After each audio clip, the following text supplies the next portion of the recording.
This is the Vic Fizell Show podcast, sponsored by Moroso Wood-Fired Pizzeria, Pinewood Coffee Roasters, and the law offices of Vic Fizell.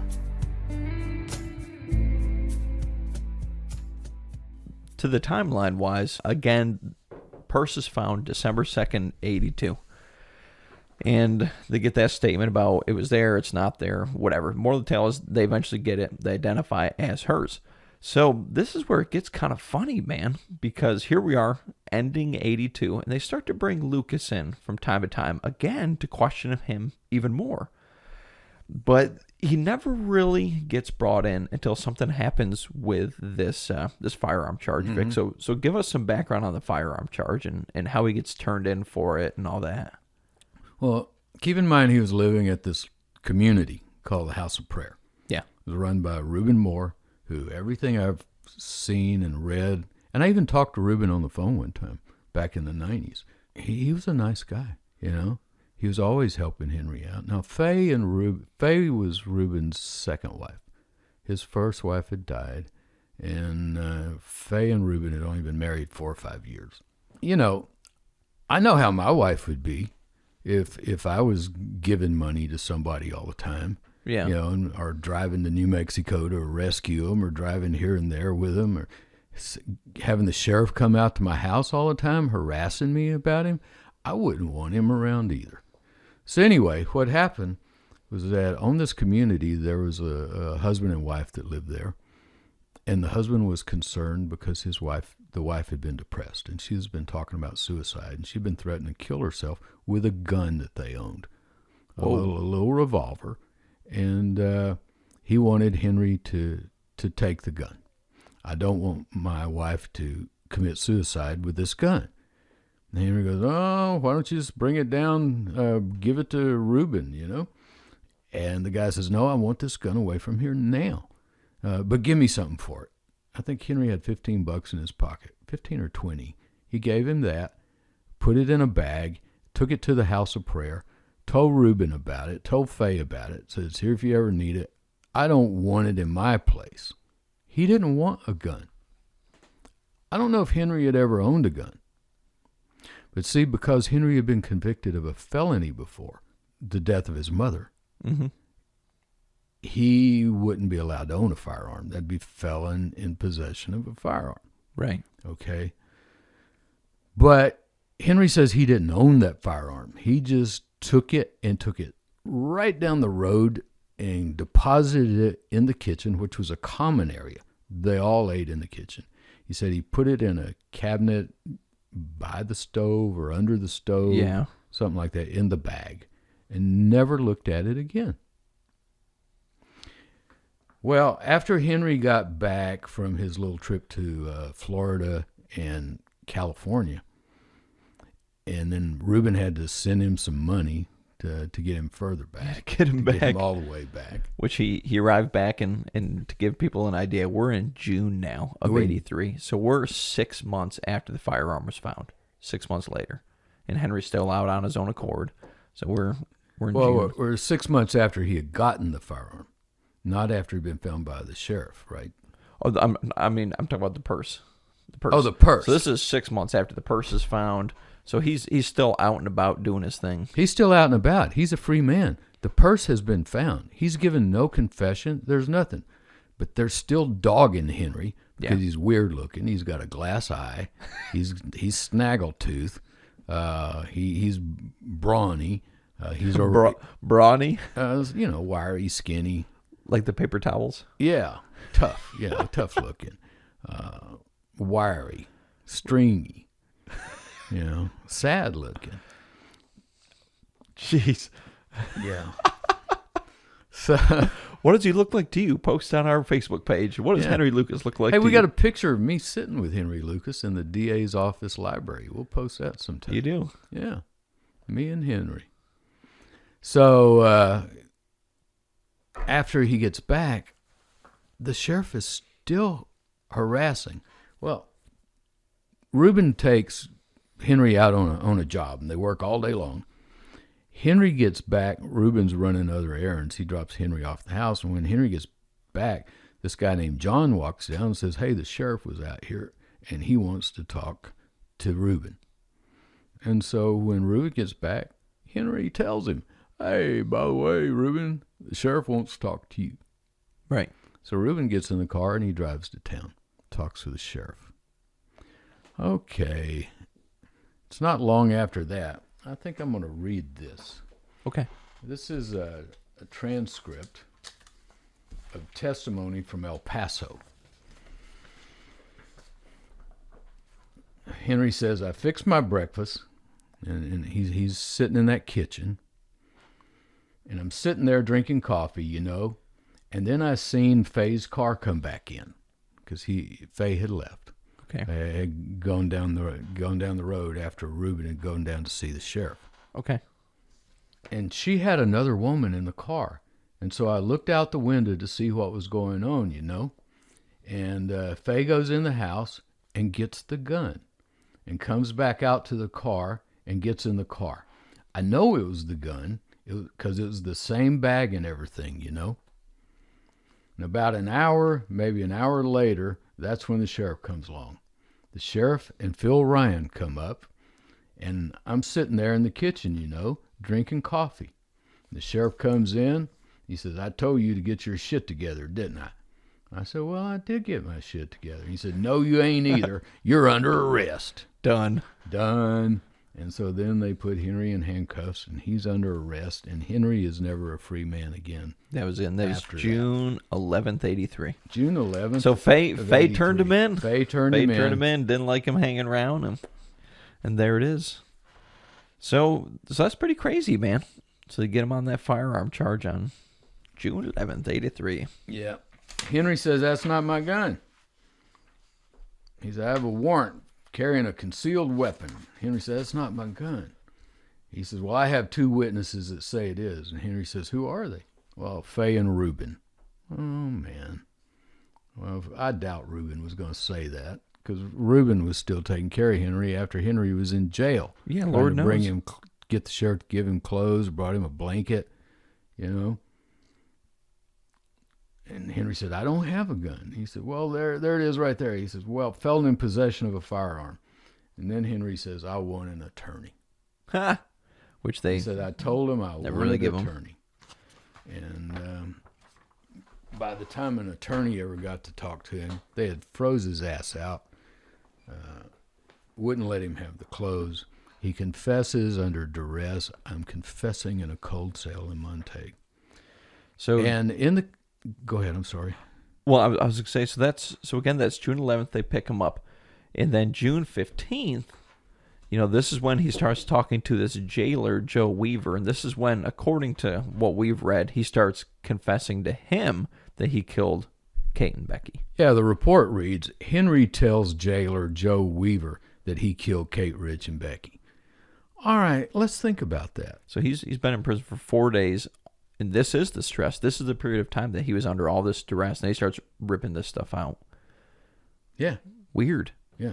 And who's he say it to? Not to the sheriff. Nope, to a jailer. Not to Phil Ryan, but to the jailer.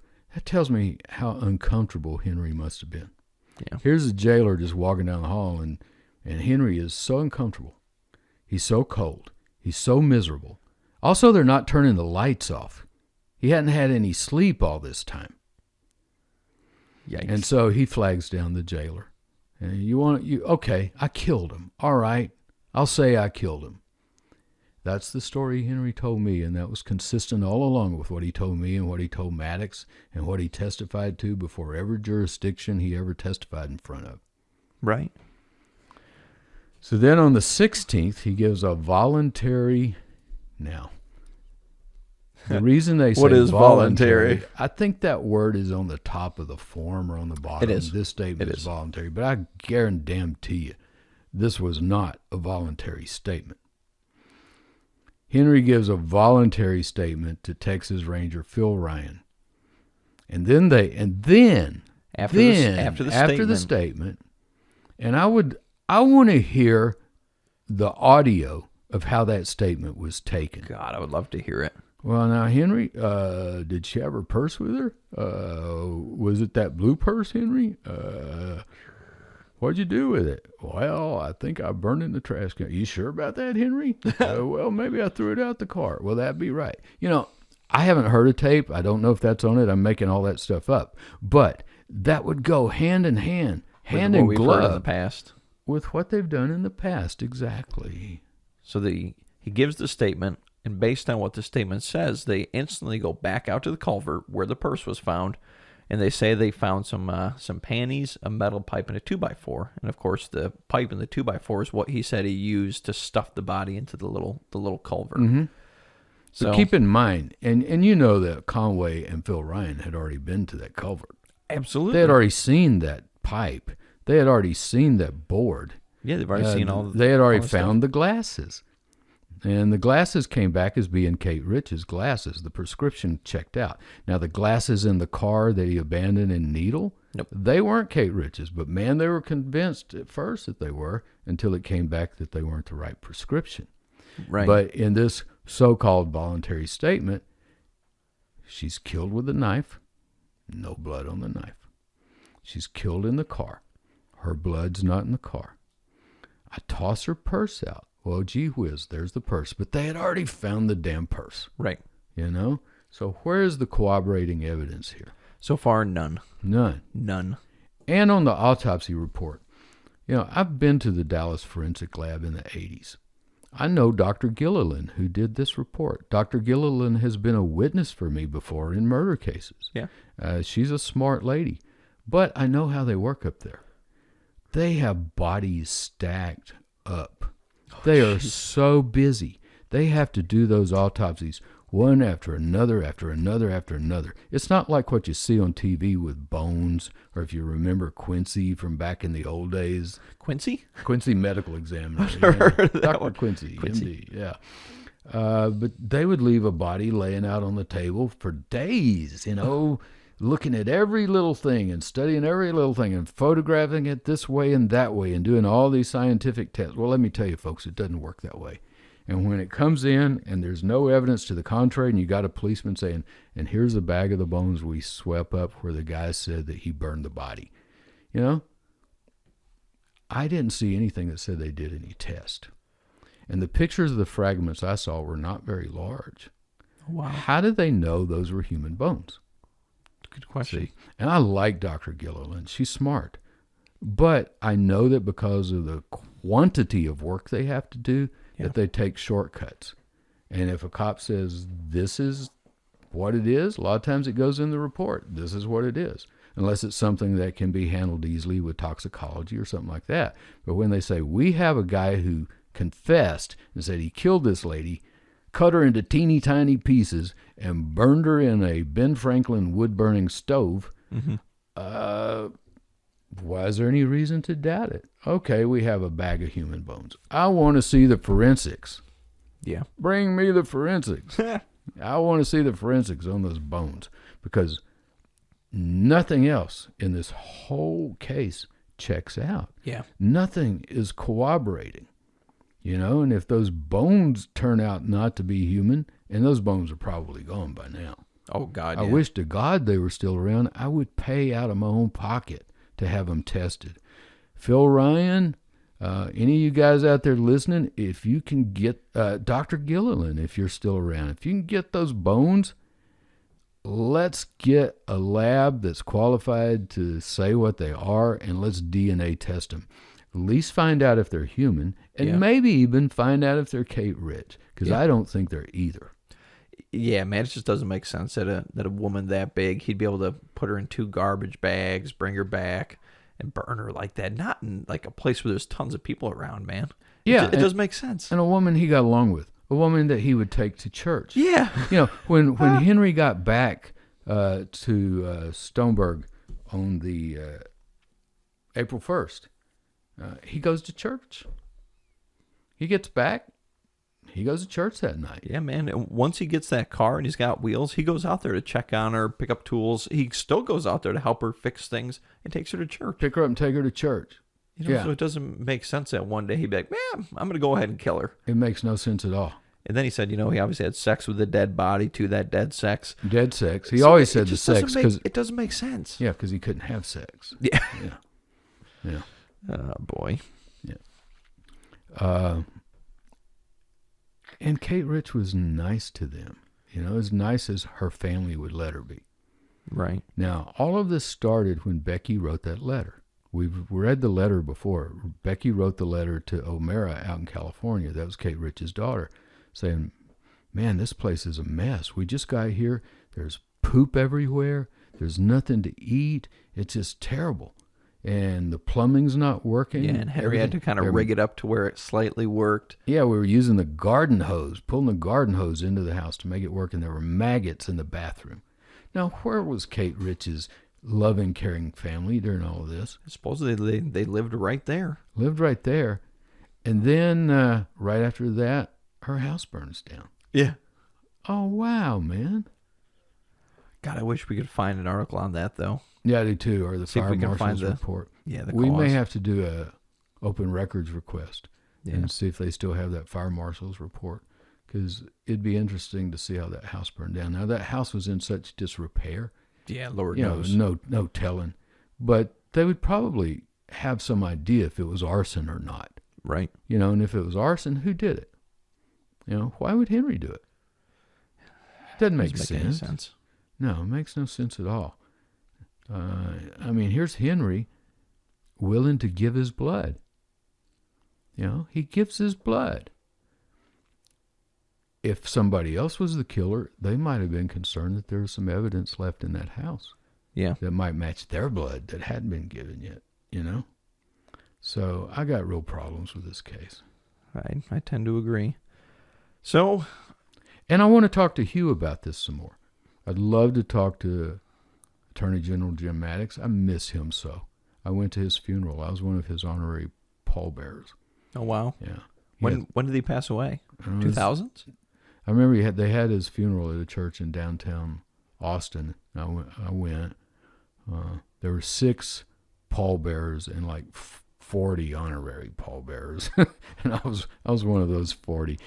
Maddox was a loved man. He died November 20th, 2008. Because I remember this because 2008. Oh my God! I remember I was working for you when it happened, and you were kind of depressed that day, man. Yeah. It's like Jim Maddox passing. Oh wow! Well, I'm way off on the dates on that. So 2008. Yeah. That's right. Yeah. Crazy. And then they buried him in the historic cemetery, the Capitol Cemetery there in Austin. Oh, cool. Where Sam Houston, I don't know if Houston's buried there, but a lot of the old Texas heroes are buried there, and Jim Maddox, my friend. But anywho, so Jim Maddox believed that he did this murder. Hugh believes that he did these murders, and yeah, I don't know, man. I don't know. I'm on the fence, Vic. I'm on the fence with it. Yeah, me too. Because there's certain things he says, and he blatantly lies for no reason. Yeah, he tells some real far out lies there for no reason. One of them even about Jack Smart, right? Telling him that Becky was out there with him, and that he had driven to New Mexico to talk to Henry. Like 750 miles or something. Yeah. And they called Jack, and Jack goes, "No, I was sitting at home watching TV. I didn't drive to Deming, New Mexico." Yeah, or San Juan, San Juan. And when he was being repeatedly questioned, he was saying, "No. I was out there looking for them, and there was all these people who could corroborate. Yeah, and Kate and Becky were actually together. I was just going to get them, and and then, nope, turns out to be a lie. Nope. So that is so odd to me. That's that he would lie about that. Mm-hmm. But then you look at the evidence, and it could check out, but knowing the history of these guys, it doesn't check out. It doesn't. And Henry knew that they were looking at him for these. And this is a guy who had no roots. This is a guy who could have gone anywhere and lived, He was a cockroach. Yeah, just picked up a day job, Be one of those guys that hangs out over at the where you pick up day laborers, That's what Henry did. But he kept coming back to Stoneburg, knowing that the sheriff was looking at him on these 2 cases. And that just makes no sense if you're guilty. Yeah. If you're guilty, you're going to get away. If Henry had just gone to, anywhere, He could have moved to New Orleans. He could have moved to St. Louis. He could have moved anywhere. And none of this would have ever happened. The only way they got it to happen was locking him up, freezing him, until he calls over jailer Joe Weaver and says, all right, guys, I can't take anymore. I'm ready to confess. Tell me what you want me to say. Yeah. And then a day later, they get that statement from him. And that's kind of how it goes, Vic. He's in prison, and then to fast forward a couple months, in August of 83, they give him a polygraph test. And I find this one interesting. Now polygraph in this day and age is not admissible, right? As evidence anymore. It's nothing that could be totally... No, it's not totally admissible. Brought in. It wasn't admissible back then either. Okay. It's just a tool that we use. So they gave him a polygraph, and they specifically asked him about Kate, Rich, and Becky. And any time they asked him a question about the murders and his involvement in them, he always showed deception. Every single time. Did you murder them? He'd say no. Showed deception. Were you involved in, Kate, Rich? No. He showed deception. So, what do you think, or how do you take that? I think, and see, Sheriff Jack Harwell gave him a polygraph too after we got Henry up to Waco. Mm-hmm. Our sheriff gave him a polygraph. He was an excellent polygraph operator. And Henry showed deception on Kate and Becky then too. Right. But on all the others, he showed no deception. Now, when they gave him the polygraph here, he hadn't confessed to those hundreds yet. Correct. They're just asking about Kate and Becky. When Sheriff Harwell gives him the polygraph, he asks about all the others too. Did you kill anybody in California? Did you kill anybody in Louisiana? Did you kill anybody here or there? Blah. No deception at all. Kate Rich, deception. Becky Powell, deception. It could either be that he killed Kate and Becky, or it could be he blipped on them because he actually knew them. Mm-hmm. So there would have been some registering there. And because he may have felt some grief, Doesn't have to be remorse. Yeah. It could be grief because he loved Becky. Yeah. He loved her. And from everything I've read and know, he liked Kate Rich. Yeah. So I think it could be that he just knew him. And I got to tell you, I've been involved in a lot of polygraphs over my career. And I have seen people who were guilty of sin pass a polygraph. I've seen people lie on a polygraph and pass it, and then we find out later beyond a doubt that they were lying. Wow. Yeah, and I've seen people who were innocent flunk a polygraph. Yeah. There are some people who feel maybe it's their upbringing, I don't know, the way their brain is wired, but they feel guilty for original sin. They feel guilty about the sins of the world. They feel guilty about the Lindbergh kidnapping. They feel guilty about global warming. They're going to flunk the polygraph on everything, That's funny. There are some people who can't pass a polygraph on what their name is. I mean, I've seen it. So who knows? This is just a tool. So fast forward in September of 83, he enters a guilty plea in Clay County for Kate Rich and receives 75 years at the Department of Corrections. Yep. Like we said the other day, that's when the ship hit the sand. That's it. That's when he stood up and said, not only did I do her, but I had done, I don't remember what he said, 100 more, 80 more, 60 more, something like that. And then he goes back and writes out that 60. That long confession with 60 murders. And he draws these funny little pictures that look like a whole lot like what Samuel Little is drawing right now. Identical. Identical. It's weird. It's creepy how similar they are. Creepy how similar they are. And I'm watching him on 60 Minutes the other night, and he's sitting there with his Starbucks coffee and his big box of pizza, and they're showing his art supplies, and I'm thinking, Henry, damn, this looks familiar. Does he like Sonic milkshakes? Yeah. Call me Phil Ryan. Let's talk about this. Let's talk about this one. Yeah. Man, I've got calls out to a bunch of people. Phil Ryan, Bob Prince. So that's the Kate Rich case, Vic. I mean, that's beginning to conclusion. It's weird. There's twists and there's turns, and I'm still on the fence whether he did it or not. Yep. I mean, I don't know what else I can add to this other than this was the beginning. It was. This is what started it. And then we're going to start, pretty soon we're going to talk about Frida Powell, Becky Powell. Yes. And go over the evidence on it, because it bothers me too. Yeah. It just is so weird. Please show me a confession where Henry confesses and then we go out and find the stuff. Right. Not where we find it and then Henry tells us then what we already found. Yeah. Yeah. Course and I think that's what we're going to see on Becky too. Thank you for listening to the Vic Fizell Show podcast. We're a primary source podcast. We don't just read about it and then talk about it. We talk about people we've known, things we've done. We're a primary source podcast. Leave a review. Sign up for our email list. And go visit our store. We have a page on www.vicfizell.com. You better not rush, you better just chill, or you'll find trouble waiting over that hill. Trooper Bob's patrolling tonight. The law offices of Vic Fizell wish you a happy and laid-back holiday season. And if you've been injured by someone who wasn't driving laid back, call Vic Fizell at 1-877-WITH-VIC. Drive laid back and lower your speed. Trooper Bob's patrolling tonight. Principal offices in Waco and Austin, Texas.